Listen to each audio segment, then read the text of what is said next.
there guys, so this is a topic that I've touched on in a previous video, namely a way to kind of embellish these reel turns in such a way to make them seem a little bit more dancey. And that is to do what I like to call tuck turns. That is tucking the poi behind you as you complete the turn. And really what this is it's the beginning of a type of poi movement called a body tracer, but that's a couple of years down the road. You don't need to worry about that right now. For right now, let's just work on doing the tuck turn, because it turns out that the lessons that make it work also apply to many other timing and direction combinations as well. And pretty much anything that you know how to do, you can introduce one of these tuck turns into, right?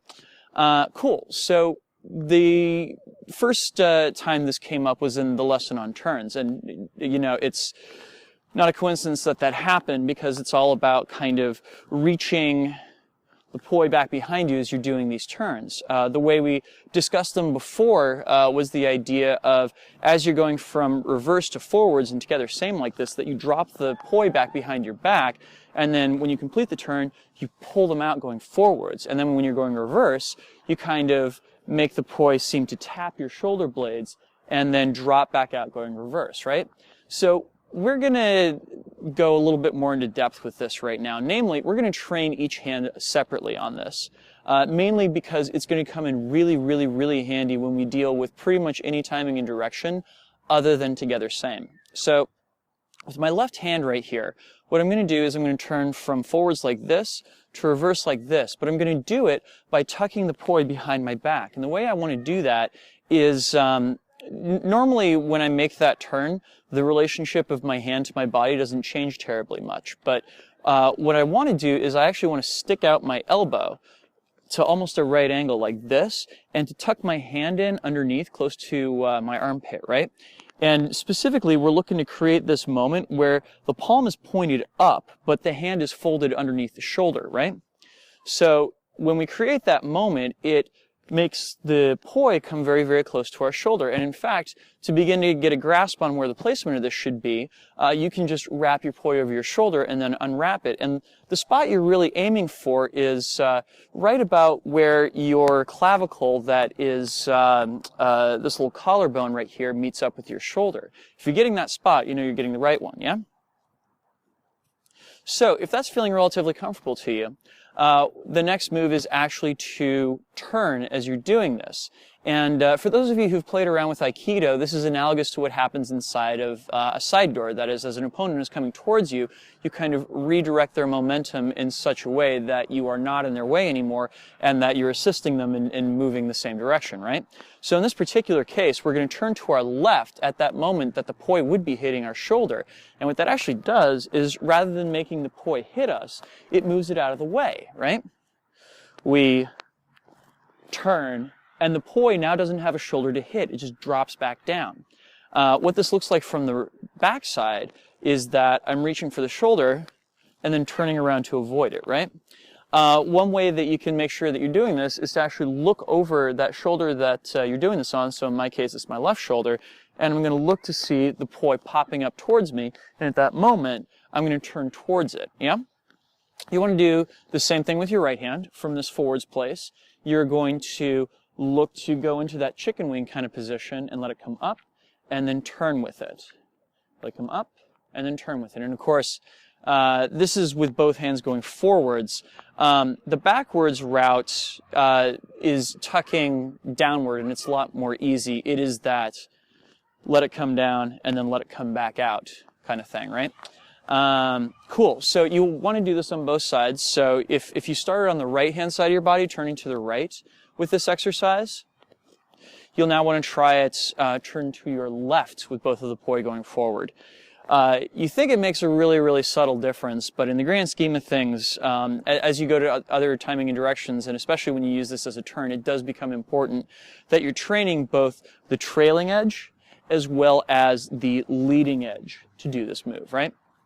Cool. So if you've got that down, by now then, doing the together time, same direction version of this should be cake. And as you can see, it makes a lovely little move as you go back and forth. Now we're going to switch it up to together opposite instead. And of course, if you've done my multi-part series on turns, you know that from this place where we're performing together opposite, my right hand's going to go forward, my left hand's going to go reverse. We can turn to a place where the right hand is going reverse and the left hand is going forwards, right? Awesome. Let's add one of these tucks then to it. Specifically, with my right hand, I am going to do the tuck behind the shoulder as I make the turn. When I turn back the other way, I'm going to do the same thing with my left hand. Tuck with my right, tuck with my left, tuck with my right, tuck with my left. When you get right down to it, you can actually get it to a point where you turn this into a wall plane move, which for my money actually looks really cool and dancey. One way that you can train this is to actually start off in a reverse butterfly place like this, where the poi are coming up through the middle, and start doing a tic-tac with one hand. And note that when you're doing the tic-tac, your hand is meant to be above your shoulder, or about even with it, right? So what we're going to try and do is reach it underneath the shoulder, like so. And again, you're shooting to try and get towards your armpit, but not quite get there, right? And then you do the same thing with the other hand. You start off with your normal tic-tac, and then you reach it underneath your shoulder. Once that gets comfortable, you'll alternate which hand is reaching underneath your shoulder, and you get this lovely move out of it, right? And of course, it's only a minor tweak to take that same move and put it into a split opposites kind of place. And really the only difference here is the timing.